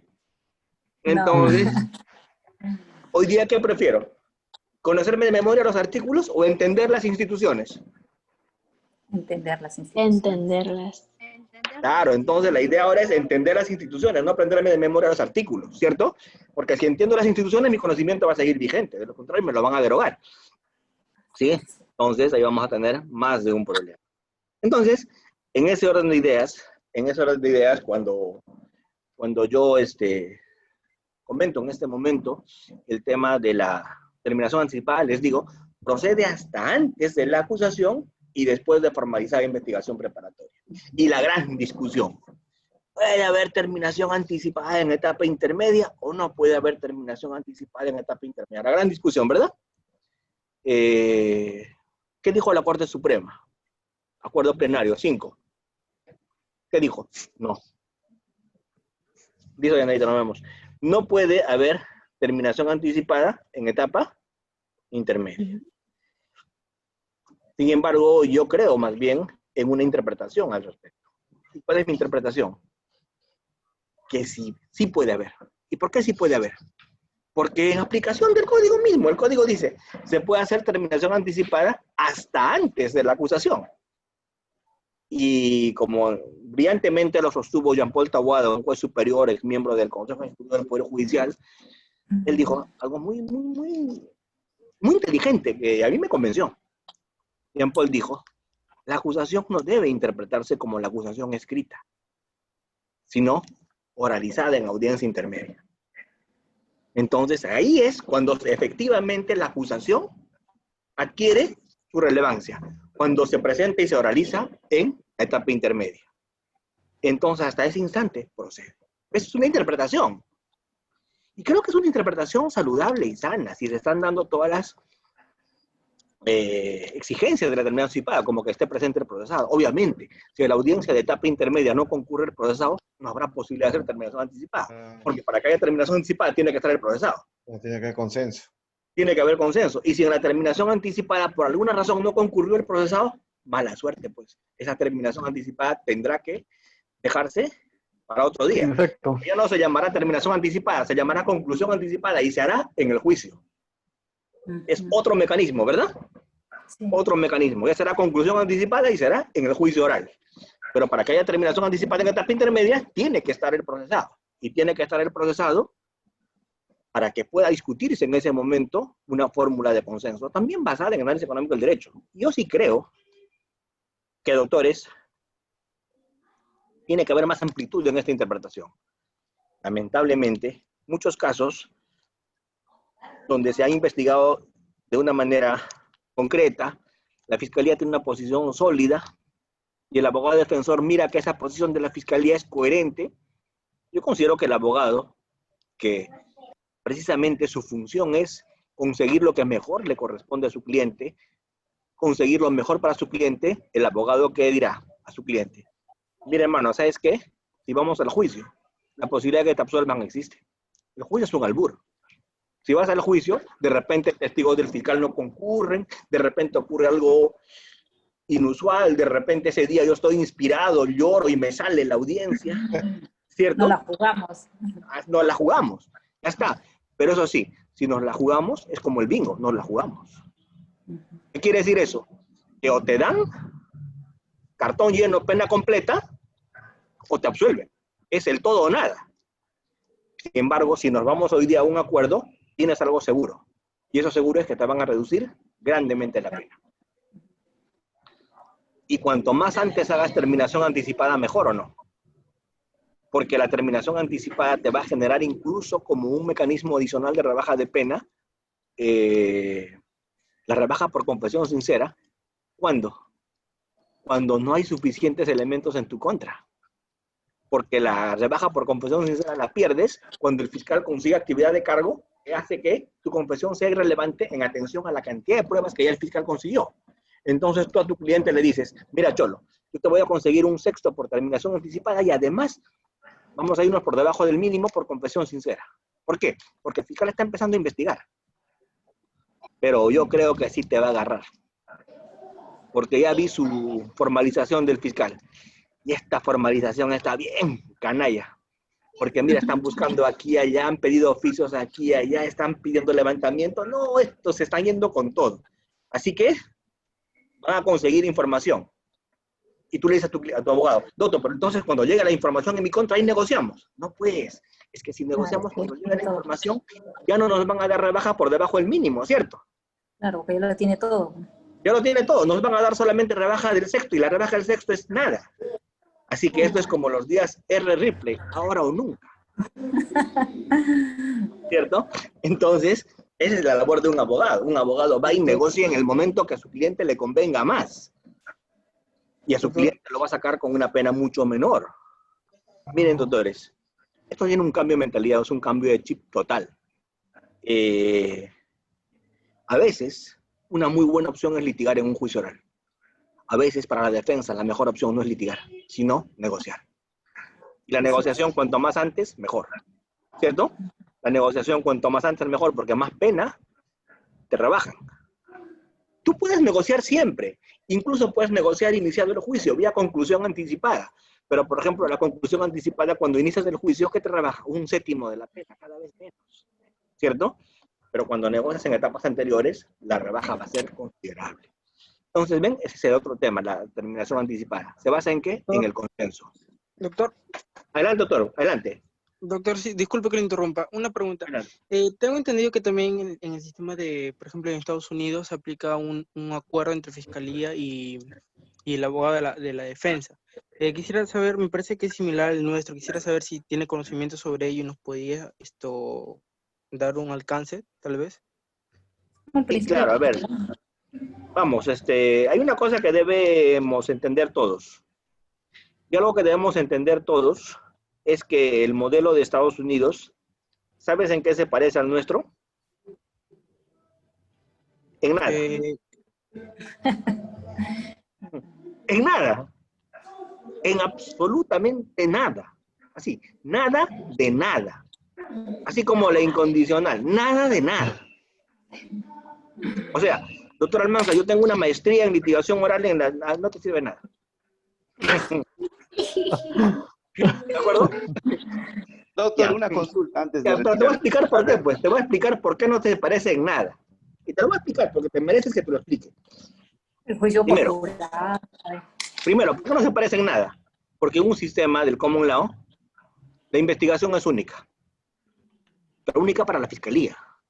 No interviene la defensa. La defensa investiga en ese modelo cuando la fiscalía terminó. ¿Se dan cuenta la diferencia o no? Sí. Repito, cuando empieza la defensa a investigar en ese modelo, cuando la defensa empieza a investigar en Estados Unidos, cuando la fiscalía terminó. O sea, solo tú te enteras que la fiscalía te investigó cuando la fiscalía terminó de investigar. La investigación es secreta. Con lo cual, te pregunto, ¿qué día tomas conocimiento que te investigaron? En el 90% de los casos donde no hay flagrancia, tú tomaste conocimiento de que te investigaron un día en que estás transitando por la calle, tomándote un café con tu pareja, estás tomando un cafecito, y se acerca un policía y dice, ¿te Fran Almanza? Sí, señor. Muy bien. Tiene derecho un abogado a guardar silencio, todo lo que diga puede ser usado en tu contra. Y tú te desesperas. ¿Qué pasó? Nada. Se le imputa y te hacen saber la imputación. Tal delito. ¿Me entienden? ¿Qué te pusieron? Las marrocas. Y tú dices, ¿me van a investigar? No, ya terminamos de investigar. Modelo americano. Yo pregunto, ¿cuándo surge el derecho de la defensa a investigar? En ese instante, cuando te llevan ante el juez. Te llevan ante el juez y el juez te pregunta, ¿vas a aceptar cargos, vas a negociar con la fiscalía o vas a irte a hacer tu derecho al juicio y encima tu derecho por jurados? Tú le dices, voy a ejercer mi derecho al juicio. Y el juez gringo te va a decir en ese momento, muy bien, señor abogado, de su derecho, procesado de su derecho, ¿cuántos meses necesita para hacer su investigación y estar listo para el juicio? 9 meses, muy bien, 9 meses. Campanita, y en 9 meses se fija tu juicio. ¿Me entienden? Y tienes los mismos derechos en esa investigación que la fiscalía. Los mismos derechos que la fiscalía. La pregunta del millón. ¿Y esos 9 meses, doctor Almanza? Te pusieron pues una fianza de $1 millón, de $500,000. Siempre tienes una fianza. Casi siempre, diría yo. Doctor, y si no tengo la fianza, te vas al penal, bro. Hasta ese día de tu juicio. ¿Cierto? Así funciona ese modelo. Y yo pregunto, ¿qué cantidad de casos se negocian en ese sistema gringo? Si la fiscalía te investigó de manera secreta, encima con los CSA, con alta tecnología, con todo sistematizado por el satélite, te tienen cuadriculado, te tienen así. ¿Saben qué? Negocio. Estás súper centrado cuando la fiscalía te investigó. Yo pregunto, ¿vas a negociar o no vas a negociar? Sí. Tendrías que estar loco para no negociar. Claro. Y encima la fiscalía te viene y te dice, si te vas a juicio por jurados, por cierto, no te estoy amenazando, te estoy haciendo saber, si te vas a juicio por jurados, te voy a sumar toditas las penas, porque acá hay concurso real ilimitado. ¿Qué es eso? Te van a poner 700 años, 4 cadenas perpetuas. Te va a faltar vida para pagar. ¿Y por qué? ¿Por qué? Por gracioso, por quererte ir a un juicio por jurados, ¿verdad? Sin embargo, hasta en eso vas a negociar con el fiscal, si es juicio por jurados o juicio por juez. Pero casi nunca hay juicio. ¿Pues no podría ser un tipo de coacción, doctor, eso? Por una sencilla razón, ese es tu derecho elemental a una cosa. Premio. Igual funciona acá muchas veces, porque te están premiando. ¿Qué te están premiando? Nuestra norma dice concurso real, sumatoria de penas limitado en el Perú, ¿verdad? ¿Cuál es nuestro techo? 35 años, ¿cierto? 35, sí.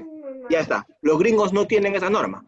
Los gringos tienen concurso real ilimitado. ¿Qué quiere decir eso? Si has cometido 8 robos al banco, te suman los 8 robos. Si has matado a 3 personas, te suman las 3 cadenas perpetuas. Y te pueden condenar sin ningún problema a 900 años. Lo bueno es que no se herede eso a tus hijos, ¿no? ¿Cierto? Te pueden condenar ese monto. Entonces allí, yo les digo porque siempre les cuento, mi trabajo me ha permitido muchas cosas. El día que yo me vaya a la fiscalía, cuando le diga a esta institución muchas gracias, yo le voy a agradecer muchas cosas. Y una de ellas es que me ha permitido abrir los ojos, me ha permitido hacer pasantías, me ha permitido trabajar en temas en Estados Unidos, donde he podido ver esa justicia, no a través de una película ni a través de un libro, sino un tema vivencial con ellos, ¿verdad? Entonces he visto cómo negocian, he visto su sistema y he visto sus técnicas de ablandamiento a los procesados.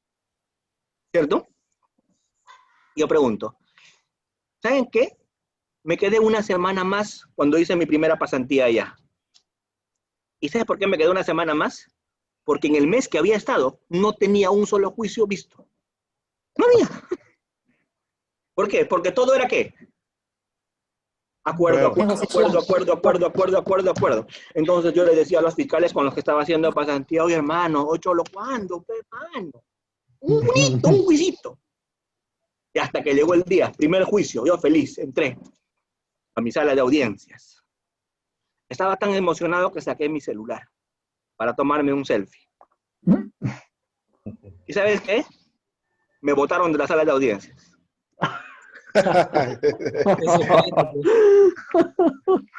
Doctor, disculpe por sacar el celular. Doctor, ¿Por qué? Mire usted, en un caso, digamos, de negociación incompatible, la pena está entre 4 y 6 años, pero son cuatro imputados. y podría someterse a una terminación anticipada, todos a la vez, o uno nomás particularmente. ¿Cómo sería? No, No, todos. ¿no? O La todos terminación tendrían- anticipada tiene una norma bien clara en el código. ¿Qué dice? Todos por todo o nadie. Independientemente no lo podría hacer, doctor. No podrían. Solamente, y la ley es bien clara, doctor, nuestra norma que nos dice, todos por todo o nadie. Solamente pueden haber acuerdos parciales en delitos conexos. ¿Qué quiere decir acuerdo parcial permitido en delitos conexos? Si, por ejemplo, 4 fulanos ingresan a robar al banco, ¿estamos claros? Sobre el robo en el banco, los 4 tienen que confesar y llegar a terminación anticipada o nadie. ¿Cierto? ¿Y cuándo es tema de delito conexo? Imagínate que los 4 robaron el banco, para la salida del banco, uno de los 4 reconoció al vigilante, que era un pata que odiaba de toda su vida. Y aprovechó y lo mató. Pregunto, ¿esa muerte es parte del acuerdo para el robo o es un tema de exceso? De exceso. Es un tema de exceso, que no vincula a los otros 3.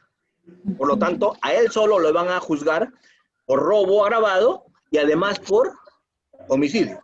¿Cierto? Ahí sí pueden haber acuerdos parciales. ¿Qué cosa es? Los 4 únicamente por el robo, o si quiere él, puede irse con su terminación por el homicidio con el que solo se le procesa a él. ¿Cierto? Pero respecto del robo, los 4 por todo o nadie. A ver, ¿cuáles son las reglas más saltantes que deben ustedes recordar en un proceso de terminación anticipada? La primera regla que deben recordar en un proceso de terminación anticipada es que tienen que estar presentes para que pueda haber un acuerdo, obligatoriamente el fiscal, el abogado y el procesado. Son los obligatorios. Y ellos no puede haber acuerdo de terminación. 2. El actor civil tiene invitación, se le invita. Tiene voz, pero no tiene voto. El tercer asirmente responsable también tiene voz, pero no tiene voto. Porque ellos acuden, sí, los notifican, sí, pero dan su opinión, pero no participan en el acuerdo. ¿Estamos? Y en la reparación civil. Y en la reparación civil. Es que para la reparación civil da su voz el actor civil. Al actor civil se le escucha para eso. Pero lo que diga no es vinculante. ¿Se entiende? Se puede proponer, pero no siempre se ajusta a lo que él diga, pues. Así es. Y si no le gusta el monto que se fija y se aprueba, él tiene el derecho de apelar. ¿Me siguen? Sí. O sea, la posibilidad de que el actor civil se ponga intransigente y frustre el acuerdo porque él no quiere no existe. A él le escuchan. Y escuchando él, se fija en reparación civil. Porque la reparación civil es uno de los puntos del acuerdo. El acuerdo debe versar sobre 4 cosas. Son 4 cosas sobre las que debe versar. ¿Sobre qué debe versar? ¿Debe versar sobre qué? Primero debe versar sobre pena. Segundo debe versar sobre carácter de pena, efectivo o suspendido. Tercero debe versar sobre reparación civil. Y cuarto debe versar sobre consecuencias accesorias, como por ejemplo, comiso, responsabilidad de personas jurídicas. Sobre los 4 aspectos versa el acuerdo. ¿Entre quiénes? Entre los obligatorios. Vamos. Ese acuerdo puede... Ángela, apaga tu micrófono, te rogamos. Ese acuerdo puede estar precedido de reuniones informales. O sea, es posible que previo al acuerdo hayan habido reuniones informales entre el fiscal y la defensa y el procesado. Es posible hacer reuniones informales, ¿cierto? Con lo cual, ¿qué es lo bueno de hacer reuniones informales? Cuando vas a la audiencia de terminación anticipada pedida por cualquiera de las partes, cuando vas a la audiencia ya llevas un preacuerdo, ¿verdad? Es más bonito ir con tu preacuerdo. Pero ¿qué ocurre si no has tenido reuniones informales? El problema va a ser que recién vas a ponerte a discutir en ese momento. Y el problema es que si no te pones de acuerdo, pierdes la oportunidad de hacer otra vez terminación anticipada. ¿Por qué? Porque la ley es bien clara. La terminación anticipada ante el juez es por única vez. Con lo cual, si pides audiencia al juez para hacer terminación anticipada y no llegas a un acuerdo, no vuelves a tener derecho a pedir en otra ocasión. Por eso es mejor hacer reuniones informales. previas. Y cuando ya tienes un preacuerdo, recién vas donde el juez. ¿De acuerdo? Y esas reuniones preparatorias o reuniones previas informales, ¿entre quiénes tiene que ser? Entre los obligatorios. ¿Y quiénes son los obligatorios? El fiscal. El abogado. El abogado. Y el procesado. Y el procesado. Ahora, esas reuniones informales, ¿dónde pueden ser? Despacho En la del fiscal. fiscalía. En el despacho. En el penal también. En la fiscalía, más que todo. En el penal también. O en algún pasadizo en el Poder Judicial también. Lo que no me parece es que sea pues en el chino de la esquina con 2 cervecitas. Eso ya es demasiado informal, ¿verdad? Como que ya no va. ¿Cierto? Doctor Almanza, buenas noches. ¿Me escucha? Hola, cuéntame. Sí, claro, Doctor claro que sí, Almanza, Fabio. una consulta. Adelante. ¿El tema de la terminación anticipada procede también en el tema de los delitos por acoso sexual? Lamentablemente, mi querido doctor, esos señores padres de la patria, que saben de derecho lo que yo de física nuclear, ¿cierto? Han proscrito con esta su última ley la terminación anticipada en varias de esas figuras. Eso es terrible, eso es bárbaro. Eso es... Mira, ya estoy viejo, ¿eh? Pero en toda mi vida nunca había visto semejante aberración jurídica. O sea, ¿qué cosa creen? Que elevando penas, eliminando beneficios, eliminando salidas alternativas, ¿están haciendo una política criminal seria que resuelva problemas? Para nada. O sea, sinceramente, a mí me da vergüenza ajena. Me da vergüenza ajena. O sea, sinceramente, yo creo que alguien una vez me dijo, tenemos los congresistas que nos merecemos. No, no creo que nos merezcamos eso. No tanto, no La tanto. verdad que no. Nadie se merece eso. Doctor, buenas noches. Doctor, Adelante, buenas doctor. noches, disculpe. Cuénteme, Efectivamente, justo a eso iba mi pregunta. Hay una prohibición respecto a algunos delitos respecto de Sí. la terminación anticipada. ¿Qué le Pero parece esa en el segundo párrafo del artículo 471 dice, la reducción de la pena por terminación anticipada no procede cuando el imputado se le atribuya, por ejemplo, feminicidio. Dice la reducción de la pena, no la terminación anticipada. Yo pregunto, Entonces, doctor, ¿usted haría terminación anticipada si no le van a reducir pena? Doctor, doctor, yo he tenido, o yo he observado, disculpe, yo he observado... O sea, mira lo que le voy a contar, ¿eh? Mira lo que le voy a contar. Yo me voy a ir con el fiscal, le voy a decir, mira, hermano, ¿sabes qué? Te voy a solucionar tu problema. Te voy a arreglar tu vida. Ya no vas a tener que investigar. Te la voy a poner fácil y a cambio de nada. Me voy a jubilar antes de que vea eso. ¿Me entiendes? No, justamente a eso iba. El fiscal planteaba, y claro que el juez no le ha aceptado porque la ley prohíbe, es clara, dice no procede terminación anticipada. Pero el fiscal planteaba, señor juez, lo que lo estamos solicitando es una terminación anticipada. Pero la ley dice, no procede la reducción de la pena, ¿no? Por terminación anticipada. Pero usted puede hacer, ¿no? O puede verificar otros aspectos para la reducción de la pena. Por ejemplo, la edad, 70 años, ¿no? Que estaba, creo que estaba borracho, en esa condición de borracho había cometido el feminicidio, ¿no? Que no se daba cuenta, todo eso, ¿no? Sí, pero eso no se puede. Es un agravante. Claro. ¿Y sabe por qué no se puede, doctor? Eso es un agravante. ¿Sabe por qué no se puede? ¿Por qué? Porque eso requiere estación probatoria. Claro. Yo no puedo hacer ese tipo de rebajas sin estación probatoria. Claro. Ese tipo de Eso es lo rebajas que, claro, eso es lo que argumentó el fiscal, el juez. El Claro. juez dijo, aparte de que no se pueda aplicar en este caso o en este delito una terminación anticipada, usted tiene que ir al juicio y en juicio se tiene que valorar y determinar esa situación. Exactamente, ¿no? exactamente. Y además le dice, claro, incluso por más que usted vaya en juicio, tampoco procede la conclusión anticipada, ¿no? Pero Por eso le digo, lo que ¿se dan cuenta el daño que han hecho en el Congreso? ¿Y sabe qué es lo peor, doctor? Si hubieran permitido terminaciones anticipadas en esos delitos, ¿saben qué es? Yo le voy a decir lo que realmente pienso del tema. Si se permitiría terminaciones anticipadas en ese tipo de delitos, ¿saben qué, doctor? Habría muchísimo menos impunidad. Porque como no se van a dar terminaciones anticipadas, todos los casos se van a ir a juicio. y se va a Claro. ir a juicio y se va a congestionar el Poder Judicial y las audiencias van a ser, ahorita ya están señalándose fechas para el 2023. Claro. Y de otra parte, Fecha de ¿no? La juicio. Yo le pregunto, ahorita se están señalando para el 2023 en el interior del país. Yo le pregunto, un juicio de aquí a 4 años, lo más probable es que salga absuelto el procesado. Porque a esa fecha, ¿dónde estarán los testigos, los peritos y todo lo demás? Entonces pregunto, estos congresistas, con esa su supuesta mano dura, ¿qué están consiguiendo? ¿De verdad lucha contra ese fenómeno o impunidad? Que se produzca más impunidad, ¿no? Es claro, ¿no? Incluso Sí, de pues, repente, pero- a manera de comentario, doctor, el fiscal también indicaba, doctor, o sea, incluso aquí se puede aplicar un principio de economía y celeridad procesal, ¿no?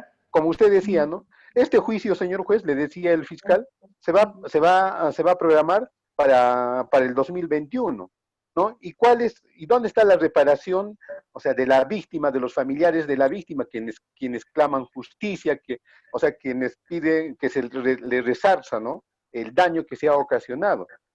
Pero, o sea, el juez ha indicado, ¿no? La norma es prohibitiva y no se puede, ¿no? Tampoco se podría, en un probable juicio, terminar con una conclusión. Esto tiene que acabar, sí o sí, en un juicio. O sea, no hay tampoco... La ley prohíbe también la conclusión anticipada, aparte de feminicidio, en otros delitos más, ¿no? Por eso Como el de mismo, pero violación esto, por sexual. eso les digo esto, tengo la esperanza de que en algún momento se deje sin efecto, tengo la esperanza de que en algún momento se entienda que lejos de ser una solución agrava el problema y complica más las cosas, ¿sí? Bueno.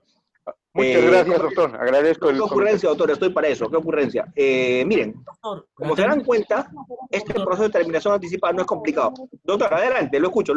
Para decirle simplemente, aparte de los delitos de violación sexual que no tienen ¿no? este criterio para poder llevar pues a una terminación anticipada, ¿hay otros delitos? ¿Los funcionarios públicos tienen alguna limitación, algo, doctor? ¿O también pueden pues bueno, viendo Lo que pasa es que ningún delito debería tener, doctor, limitación para terminaciones anticipadas, porque todos los delitos deben ser resueltos vía acuerdo. ¿Sí? Ahora, lo que se le puede dar es menos beneficios en ciertos casos, pero tampoco cerrar la puerta de beneficios. Yo le voy a contar lo que pasó en Colombia. Le voy a contar lo que pasó en Colombia. ¿Sabe qué? En Colombia, de los mismos directores de los que parece que han asesorado a los congresistas peruanos, en determinado momento se prohibió beneficios hasta por confesión sincera en delitos de violación sexual. ¿Me entienden? Sí, claro. O sea, fueron más allá. No solamente se prohibía beneficios por terminación anticipada, sino también se prohibía beneficios por confesión sincera. Con lo cual, ¿qué cosa creen? Que todos los casos de violación sexual iban a juicio. Porque si no me iban a reducir ni un día de pena por confesión, ni menos por terminación, ¿qué hago? ¿Me voy a juicio o no? No tengo nada que perder, ¿cierto? Me la juego. Ya, ¿y saben qué creen que pasó al siguiente año? La tasa de impunidad por esos delitos se quintuplicó. Y tuvieron que dejar sin efecto la norma. Habiendo visto ese antecedente de Colombia, ¿no es más grave lo que estamos haciendo en el Perú? O sea, ¿no aprendemos de la experiencia de otros países? Eso es lo que realmente me preocupa, eso es lo que realmente me genera bastante fastidio. ¿Por qué? Porque ya hemos visto lo que ha pasado en otros hermanos países cuando han intentado fórmulas de ese tipo. Pero a veces vale más el mensaje mediático de decir que estamos luchando, de decir que estamos poniendo mano dura, ¿cierto? Pero no estamos teniendo en cuenta la real dimensión de las consecuencias de lo que hacemos. Pero en fin, este es otro tema. Con lo cual más o menos ya cerramos todo lo que yo les quería decir en terminación anticipada. Creo que no es muy complicado este proceso. Y sí quiero entrar al otro proceso especial que sí les parece a ustedes muy interesante. ¿Y cuál es ese proceso especial? El de colaboración eficaz. ¿Les interesa, verdad? ¿O no? ¿Querían ver ese proceso o no? Obvio, doctor. Sí, doctor, sí. Ya. Doctor. Sí, adelante, doctor. Doctor, disculpe que antes de salir de este tema que usted ha estado comentando, el de terminación anticipada. Adelante, doctor, adelante. A ver, bueno, esto me sucedió hace tiempo, a manera de comentario le hago la pregunta. En su oportunidad solicité, por ejemplo, solicité una terminación anticipada en un proceso de homicidio simple. El fiscal en principio me dijo que iba a revisar el caso, pero después me dijo que no podía realizar la terminación anticipada porque él había, inicialmente, él había declarado, ¿no? En su instructiva había declarado de que reconocía el homicidio, pero los testigos habían declarado de que él tenía un cuchillo al momento de cometer este delito. Y él en su declaración había dicho de que no se acordaba. Que no se acordaba haber tenido un cuchillo y que solamente lo había cogido por el camino, como se dice, porque había habido en una esquina, había habido un chifa. Entonces agarró de ese chifa el cuchillo y se lo introdujo al agraviado. Por ese simple hecho, el fiscal dijo de que no podía darse la terminación anticipada. La pregunta es, ¿estaba bien en ese momento el fiscal? Bueno, eso me pasó ya hace tiempo, ¿no? Depende, doctor. Depende de un factor que le voy a comentar en este momento. Hay un factor que ahí va a ser determinante en lo que usted me ha dicho. Para que haya terminación anticipada, se tiene que aceptar cargos. Aceptar cargos es básico. ¿De acuerdo? Aceptó en declaración. Es básico. Ante fiscal. Ya. Porque si no hay aceptación de cargos, no hay terminación anticipada. No, sí lo aceptó. Y esa aceptación de cargos tiene que ser tal cual la fiscalía los ha propuesto. Porque si yo acepto a mi manera, y eso no incide en la pena, no hay problema. ¿Se entiende? Sí, sí. O sea, el fiscal dijo en su imputación, le dio patadas y puñetes. Y yo acepto solo haberlo pateado. Bueno, eso es irrelevante, ¿verdad? Porque no va a incidir en la pena, ¿cierto? Pero puede ser que esa variante en la imputación sí incida en la pena. Por ejemplo, mano armada. ¿Mano armada qué cosa es? ¿Un agravante o no? Por ejemplo, un robo. Mano armada es un agravante. Y si yo en mi aceptación acepto haber robado, pero no acepto tener un arma, automáticamente no hay acuerdo. ¿Por qué? Porque ya no estoy aceptando la imputación. Y esa parte de la imputación se vuelve relevante. ¿Cierto? Con lo cual, ¿qué queda? Ir a litigar a juicio si es que había agravante o no había agravante, si es que había mano armada o no. Ya toca ir a juicio. Ya no queda de otra. Pero si ese detalle, esa circunstancia es irrelevante, por ejemplo, patada más o patada menos, cabezazo más o cabezazo menos, son circunstancias que pasan por alto, ¿verdad? Entonces habría que ver en el tema en qué supuesto estamos. Pero su pregunta me hace muy bien para ingresar al tema de colaboración eficaz. Porque en terminación anticipada, ¿qué es lo único que yo le pido al investigado? Lo único que yo le pido en terminación anticipada al investigado es que me acepte la imputación en su contra. Punto.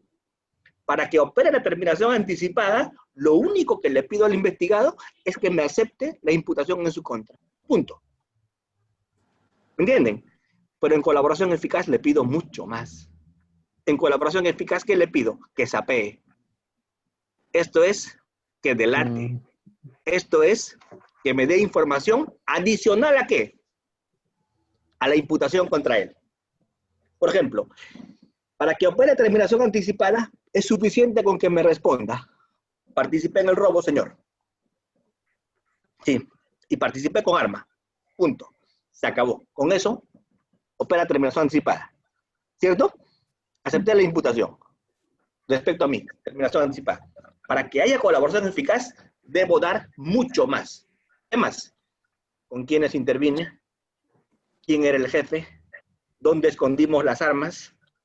¿Dónde está el dinero que hemos sustraído? ¿Se da cuenta? En colaboración eficaz es mucho más lo que se le exige que la imputación del fiscal. En terminación, lo que te pido es la imputación respecto a ti. En colaboración eficaz, necesito más. Que la información sea relevante. Sí, exactamente, Sara, que la información sea relevante. Y conforme me des, te doy. Esto es, cuanto más información me des, más beneficios recibes. colaboración eficaz. En terminación anticipada únicamente puedes negociar después de formalizada la investigación preparatoria hasta ante la acusación, ¿cierto? En colaboración puedes negociar siempre. Y cuando digo siempre, siempre. Antes de que se inicie la investigación, durante la investigación, en etapa intermedia, en el juicio, hasta condenado puedes negociar. ¿Se entiende? En terminación anticipada es la oportunidad de negociar y restricta. ¿Pero qué te pido? Que me des información. Información, no se olviden esta palabrita, información de difícil consecución. Información que al fiscal le va a ser difícil conseguir. Eso fundamenta el beneficio. Pero si me vas a dar información que yo voy a poder conseguir fácilmente, o me vas a dar información que yo ya tengo, ¿estaría siendo absurdo darte un beneficio o no? Porque te voy a dar un beneficio con la colaboración eficaz. Y ese beneficio puede ir desde disminución de pena hasta exención de pena. Tú puedes salir eximido de pena en colaboración eficaz. Puedes salir del país con identidad cambiada. Puedes irte a empezar una nueva vida y encima con una pensión. ¿Cuántas veces, doctor, puede solicitar esta colaboración eficaz cuando ha sido sentenciado? O sea, Siempre. supongamos que ha sido sentenciado, se acoge una colaboración eficaz, le rebajan la pena, ¿puede nuevamente así seguir hasta reducir prudencialmente su pena para que pueda salir? No, lo que pasa es que, a ver, vamos. Acá en el Perú hay una distorsión respecto de eso. En otros países no mucho. A mí me gusta cómo negocia Estados Unidos, por ejemplo, las colaboraciones eficaces. ¿Cierto? Ahí se negocia de esta manera, y en Brasil también, y en otros países también. Ahí yo lo siento al investigado y le digo, te estoy pidiendo para terminación anticipada que me des el sí a la imputación en tu contra y hacemos terminación anticipada. Pero para colaboración eficaz, te estoy pidiendo que me des todo lo que sabes. Y cuando digo todo, es todo. Tirar dedo. Pero todo. O sea, que no te quedes con nada en el estómago, que vomites todo. Entonces eso... Ya, vamos, pero termino la idea. Ya. ¿Y qué pasa si me dijiste que me lo dijiste todo? Y mañana yo me entero que sabías algo más y no me lo dijiste. Pierde el beneficio. Pierdes el beneficio. Eso es clarísimo en Brasil, en Estados Unidos, en otros países. En el Perú eso parece que no está tan claro, porque en el Perú me van dando los colaboradores información de a poquitos, ¿no? Con cuentagotas. Entonces, eso debe quedar marcado. Y a mis colaboradores yo les debo decir, o me dices todo lo que sabes ahora, o si mañana me entero que me has mezquinado información, pierdes el beneficio. Por eso es que, entre las condiciones que te ponen cuando llegas al acuerdo y te das, y ya te haces acreedor al beneficio, está decirme toda la verdad. Está darme toda la información. ¿Cierto? Ese es el problema. Doctor, doctor, disculpe, pero también podría darse el caso de una persona que ha sido sentenciada a determinados años, y respecto a ese delito que se cometió en su oportunidad, se acoja a esta colaboración eficaz y brinde información y haya sido premiado por un beneficio. Pero todavía sigue estando recluido en el penal. Entonces, se puede dar el caso de que dentro del penal él se entere de que se están cometiendo, por ejemplo, otros delitos, y también puede brindar información al respecto. Ah, sí. Claro. Ah, sí, absolutamente. Claro que sí, ahí sí se puede, porque es otra información. Sí, ahí claro, sí se es puede. otra información. Ahí sí, clarísimo, ahí sí se puede. Pero para otro proceso también. No hay hay problema. hay una serie que dan en Netflix.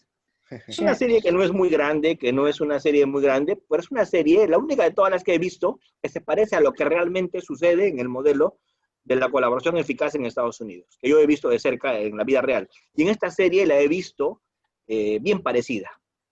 ¿De acuerdo? Y además es una serie que está basada en una obra, en una novela, una crónica, que se ajusta mucho a la realidad de lo que pasó en Colombia. Es una serie cómica, me hacía reír bastante cuando la veía, se llama El Cártel o El Cartel, basada en la obra El Cartel de los Sapos, ¿cierto? Entonces, está en Netflix, el que quiere verla la puede ver, y ahí van a mirar ustedes cómo se negocia colaboración eficaz, pues.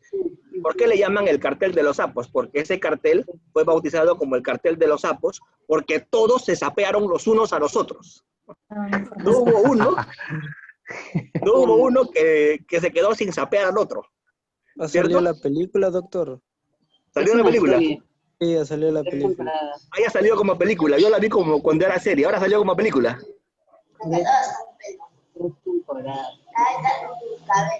Y entonces, ¿pero qué pasa? La colaboración eficaz es un proceso especial que se basa en lo que hemos empezado diciendo hoy día. ¿Qué hemos empezado diciendo hoy día? Análisis económico del derecho. Costo-beneficio. ¿De acuerdo? Punto. La justificación de la colaboración eficaz nunca la vas a encontrar en la ética, menos en la moral, menos en un criterio de equidad. La colaboración eficaz la vas a basar solamente en el análisis económico del derecho. ¿Por qué? Porque siempre va a ir en contra de la ética. ¿Cómo así? ¿Con quién negocias en la colaboración eficaz? ¿Negocias con un delincuente o no? Sí, claro. Encima el delincuente merece beneficios y además a veces hasta se va sin sanción. Sí, claro. ¿Cierto? ¿Y qué cosa premias? ¿Qué cosa privilegias? La delación. ¿Qué cosa privilegias? La traición que él hace a sus pares. A cambio de beneficio. Por lo tanto, donde lo mires, éticamente esto no va a estar justificado. Dentro de la ética no va a estar justificado. Pero sí se va a justificar dentro de ¿qué? Del costo-beneficio. Del utilitarismo. Análisis económico del derecho. Versión utilitarista. O sea, costo-beneficio.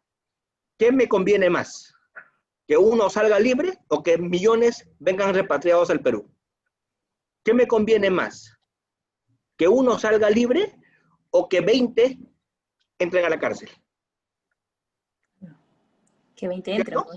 Claro. ¿Y eso en qué se justifica? Eso se justifica en una cosa que se llama costo-beneficio. Análisis económico del derecho, pero solamente opera respecto de ¿qué? De negociar información de difícil consecución. No puedo negociar información de fácil consecución, porque si negocio información de fácil consecución, sería un contrasentido. La idea es negociar información de ¿qué? De difícil consecución. Porque si no, no podría dar beneficios. Se fundamenta el darle beneficios cuando me va a permitir acceder a una información que yo no lo voy a poder saber. Por ejemplo, si solamente esa persona tiene en su mente a quién corresponden estos codinomes, saben de quién me estoy refiriendo, ¿no? Ya yo he podido tener los listados de la gente a la que le dieron sobornos, ¿cierto? Pero cada gente tiene un nombrecito. Pero en ninguna parte encuentro a quién corresponde ese nombrecito. ¿Quién sabe a quién corresponde ese nombrecito? El procesado. Pregunto, ¿toca negociar o no con él? Sí. Claro. Toca negociar.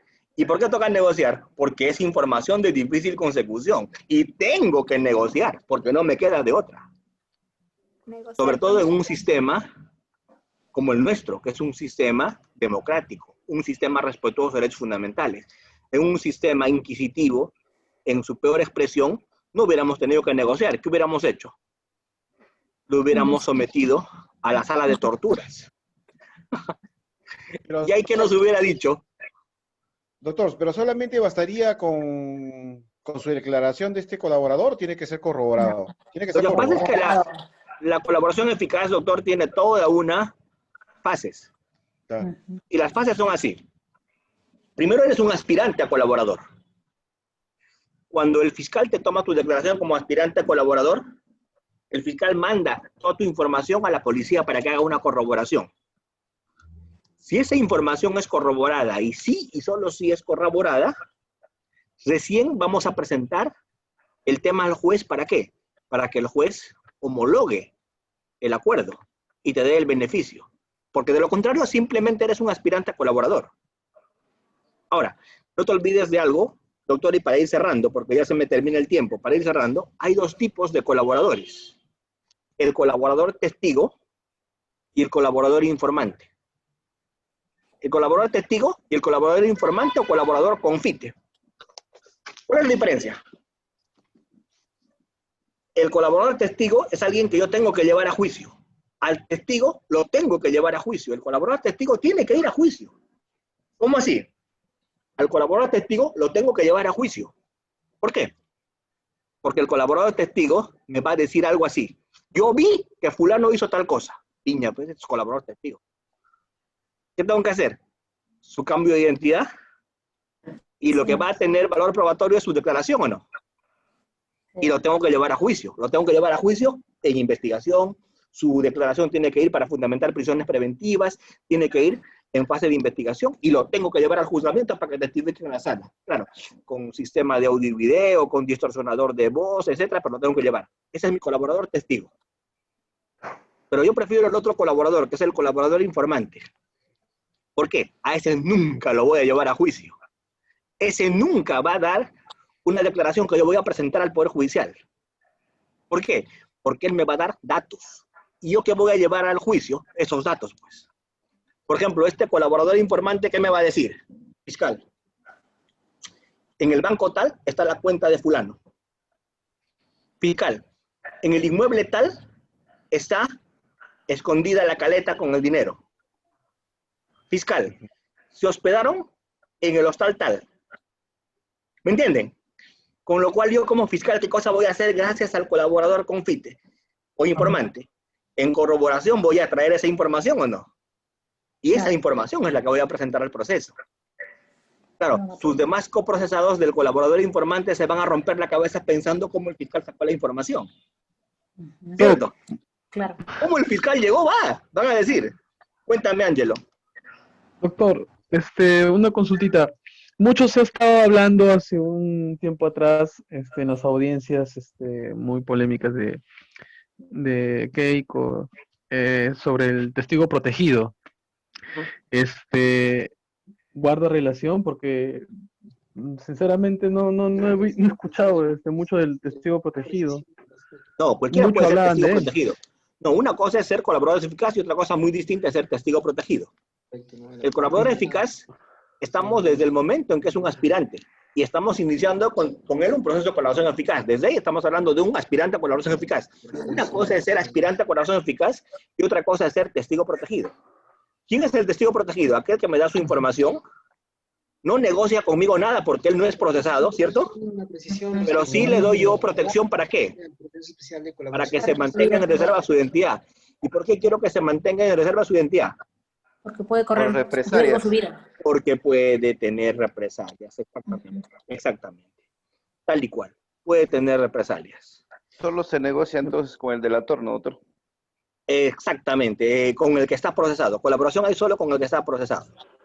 ¿De acuerdo? Doctor. Bien, doctor. Sí, doctor. Doctor, bueno, de manera sucinta, no sé si puede hacer una precisión respecto al tema de la prueba trasladada en el proceso especial de colaboración eficaz. En el artículo 20 de la ley 30.077, la prueba trasladada. Y esa prueba trasladada es la que te va a permitir acreditar lo que está en un proceso vía traslado a otro proceso. Por ejemplo, algo muy sucinto porque no tengo tiempo, ya son lamentablemente las 7 de la noche y a esta hora tengo una reunión, así que me disculpo con ustedes, se nos ha ido bien rápido el tiempo. Yo disfruto mucho cuando la reunión es así como la que hemos tenido hoy día, ¿cierto? Un intercambio, un conversatorio. ¿O no? Ahora sí. Sí. De todas maneras, es más ilustrativo. Cambiamos, conversamos, es más divertido. Y yo estoy feliz. Entonces así funciona mejor. Bien, miren. El ejemplo que le voy a poner, doctor, es muy concreto porque no tengo más tiempo, pero sí le voy a poner el ejemplo. Mira, si en determinado proceso de crimen organizado yo establezco la existencia de una organización criminal y en ese proceso está acreditada la existencia de esa organización criminal, eso lo puedo trasladar a otro proceso, con lo cual en otro proceso ya no tengo que discutir si esa organización criminal existe o no. ¿Por qué? Porque eso ya lo determiné en otro proceso judicial. ¿Y qué uso ahí? La prueba trasladada. Pero estoy seguro de que nos vamos a reunir alguna vez más en este diplomado porque Aide me ha dicho que... Doctor, disculpe, la última. Esa prueba trasladada se da solo en 2 procesos de crimen organizado? Lo que pasa es que la prueba trasladada está regulada para crimen organizado. La regulación de la prueba trasladada es una regulación de crimen organizado, no está en otros tipos de procesos. ¿De acuerdo? Artículo 20 de la ley de crimen organizado, creo, doctor. Exacto. Bueno, doctores, me tengo que ir. Muchísimas gracias. Un placer siempre estar con ustedes y, como siempre digo, hasta cualquier oportunidad. Gracias, doctor. bendiciones. Gracias. Hasta luego. Cuídense, doctor. Muchas gracias. Cuídense, chicos, nos vemos. Muchas gracias. Gracias, doctor.